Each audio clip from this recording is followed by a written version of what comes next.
Hi guys, welcome to Nutrition Bites, the bite-sized videos which help break down the nutrition fundamentals. And I just want to quickly talk about scale weight, or the kind of why weighing yourself is probably not the best idea. What shouldn't be the only kind of way you should be measuring success. I'm just going to use this kind of bank holiday as a bit of an example, because I jumped on the scales today. I'm about 45 pounds heavier than I was on Thursday, okay, which is a lot. And don't get me wrong, I've been boozing a lot, I've been eating a lot, but this is not fat gain, okay? And this is what we need to try and realise, and how kind of the scales can be very deceptive. The thing is, let's just assume that everything extra that you ate over the weekend and you normally would have would store as fat, which it doesn't, okay?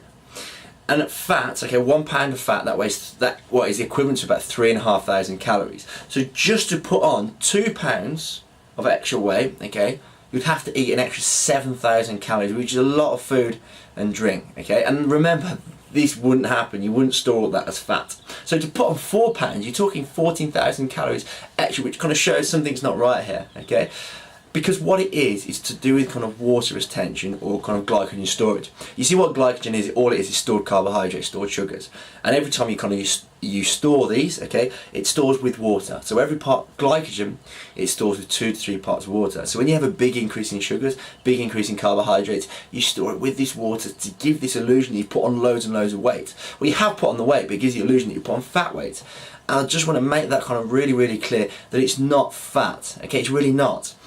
And this is why when you use kind of the scales as kind of your measurement of success, or is that kind of metric, you need to kind of not just focus on this figure, because I'm sure you've had it before when you've started going on a diet and you lose about 5 pounds in a week. It's exactly the same principle.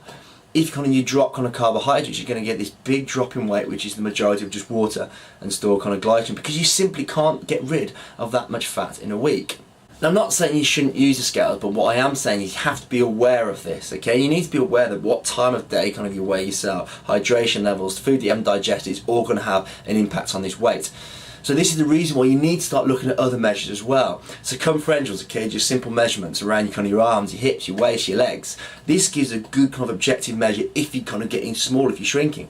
And for most people, this is your goal, okay, how you look, how good you look naked, let's be honest here. It's not just that number itself.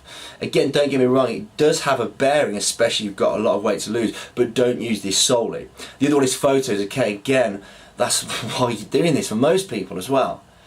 And obviously on top of that, you have to look at these other measures like fitness, okay? For me, for my clients, this is what I really push. Are you getting fitter? Are you getting faster? Are you getting stronger? Focus on these things, and the body has to change, okay? And the great thing about this is they're like factors you can directly control. If you want to get stronger, you have to lift heavier things. If you want to get faster, you just got to run faster and run more. If you want to get fitter, you just got to do more exercise. So you can actually control that.